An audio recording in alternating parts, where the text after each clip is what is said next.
Nation देख रहे हैं आप और मैं हूं सानिया आपके साथ। बिहार में विधानसभा चुनाव को लेकर सियासी सरगर्मी काफी तेज देखने को मिल रही है। अब देखिए, आचार संहिता लागू होने में कुछ ही समय शेष रह गए हैं।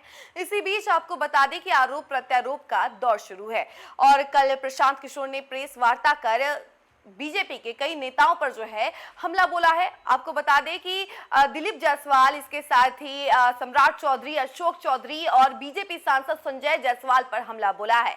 और आपको बता दें कि संजय जायसवाल और पीके के बीच में पेट्रोल पंप को लेकर जो है सियासी जंग अब छिड़ गई है। हम आपको पूरा मामला जो है विस्तार से बताएंगे, लेकिन इससे पहले आपको बता दें कि जब प्रशांत किशोर ने संजय जायसवाल पर हमला बोला तो इसके अगेंस्ट में तो कुछ आना ही था।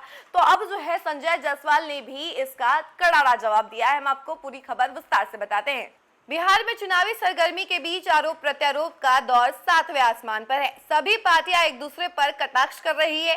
इसी बीच जनसुराज के सूत्रधार प्रशांत किशोर ने बिहार भाजपा के कई नेताओं के खिलाफ मोर्चा खोल दिया है, जिसमें डिप्टी सीएम सम्राट चौधरी, बीजेपी के प्रदेश अध्यक्ष दिलीप जायसवाल और बीजेपी सांसद संजय जायसवाल भी शामिल है। पेट्रोल पंप को लेकर पीके और संजय जायसवाल के बीच सियासी संग्राम जो है वो छिड़ गया है। संजय जायसवाल ने एक बार फिर पीके पर बड़ा हमला बोला है। उन्होंने पीके को ठगी की दुनिया में प्रचलित नटवर लाल का दादा करार कर दिया है।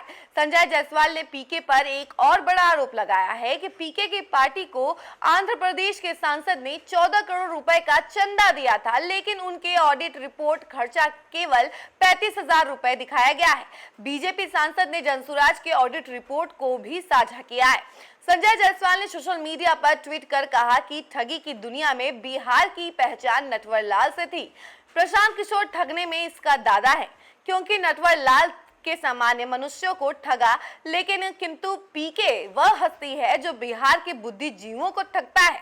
मैंने 7 सवाल अभी तक पूछा है, उसमें से एक सवाल पत्रकार ने गलती से प्रेस कॉन्फ्रेंस में पूछ लिया तो संधि से लेकर प्रशांत महासागर में डुबाने तक की धमकी मिल गई।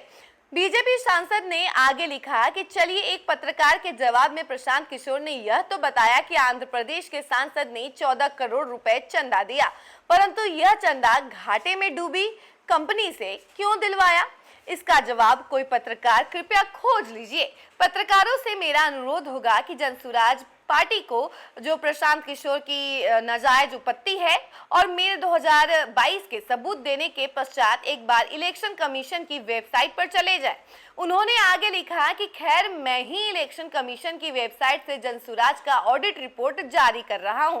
पीके ने स्वीकार किया कि एक कंपनी से 14 करोड़ रुपए चंदा उसे मिला है। फिर 2023 से 2024 में इलेक्शन कमीशन को जनसुराज पार्टी का खर्चा 35,000 रुपए क्यों दिखाया है?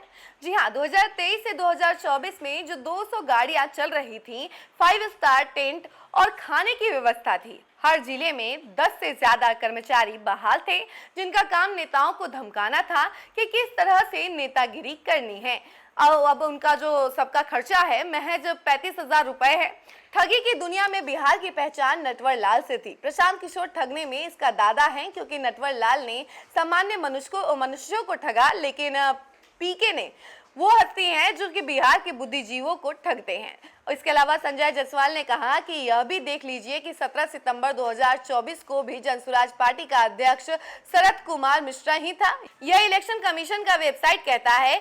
हर पेज में उसके और कोषाध्यक्ष अजीत सिंह के दस्तखत मौजूद है। फिर 2 अक्टूबर 2024 को गांधी मैदान में जनसुराज पार्टी की उत्पत्ति कैसे हुई? शरद कुमार मिश्रा महज 15 दिनों में कैसे हट गए और उदय सिंह जी कैसे अध्यक्ष हो गए? मैं इसलिए कहता हूं कि प्रशांत किशोर अपना करोड़पति बनने का फॉर्मूला बिहार के युवाओं को दे देता तो सबसे बड़ा बदलाव यात्रा ही होता। इसके बाद भाजपा सांसद ने ट्वीट के साथ जनसुराज पार्टी का इलेक्शन कमीशन को दिया हुआ ऑडिट रिपोर्ट भी साझा किया है और कहा है कि जो बिहार के सैकड़ों पत्रकार और हजारों यूट्यूबर गलती से नहीं देख सके, 15 दिन पहले मुझे इस काम में 10 सेकंड लगा था।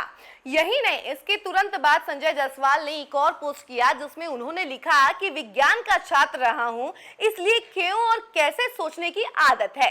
प्रेस कॉन्फ्रेंस में पीके ने खुद स्वीकार किया कि उसे 14 करोड़ रुपए सांसद अयोध्या रामी रेड्डी ने चंदा के रूप में पिछली सेवाओं के लिए दिया था। तो फिर जनसुराज का चंदा केवल 2 करोड़ 42 लाख ही क्यों है और खर्च केवल 35,000 रुपए ही क्यों है?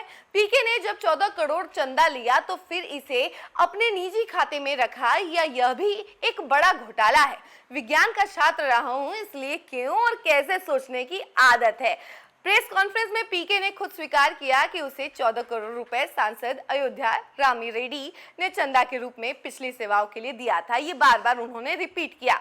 उन्होंने कहा कि बिहारी सबसे ईमानदार होते हैं, इसलिए सोचता था कि एक बिहारी को घोटाले करके इतना निश्चिंत घूमने की क्षमता कैसे है। इसके आका अयोध्या रामी रेड्डी जो देश के सबसे अमीर सांसद हैं, उनके ऊपर वित्तीय घोटालों के केस की लंबी लिस्ट से हैरान हूँ। गुड़ गुड़ है तो चेली चीनी बनेगा ही। कहीं ऐसा तो नहीं है कि वाईएसआर कांग्रेस आंध्र प्रदेश में साफ होने के बाद पीके पर दाव लगा रही है कि अब तुम बिहार लेकर वहां की सारी ठेकेदारी हमारे हवाले करो। वाईएसआर कांग्रेस को सोचना चाहिए कि पीके उन्हें आंध्र प्रदेश में नहीं जीता सके तो वह खुद बिहार में क्या जीतेगा। भारत के सबसे अमीर सांसद पर जरा केस की लिस्ट देखिए। संजय जायसवाल ने इसके साथ लिस्ट भी साझा किया है। तो देखा आपने कि संजय जायसवाल ने पूरा पोस्ट करके पीके का पोल खोल दिया। एक तरीके से जिस तरीके से देखा गया कि पीके ने संजय जायसवाल पर हमला बोला, उसके बाद से संजय जायसवाल ने इसका करारा जवाब देते हुए फेसबुक पर पोस्ट जारी किया और इन दोनों पोस्टों में उन्होंने कई सारी बातें लिखी हैं और पीके पे आरोप भी लगाया है और ये भी कहा है कि जब वो आंध्र प्रदेश में जिस सांसद से उन्होंने पैसे लिए, वो सांसद जब आंध्र प्रदेश में नहीं जीत सका तो फिर बिहार में प्रशांत किशोर कैसे जीतेंगे। ये सारे सवाल जो है संजय जायसवाल जो है करते हुए नजर आ रहे हैं और कई सारे आरोप भी प्रशांत किशोर पे उन्होंने लगाया है। इस खबर में फिलहाल इतना ही। ऐसे ही तमाम अपडेट के लिए आप हमारे साथ जुड़े रहें और देखते रहें न्यूज़4 नेशन। धन्यवाद।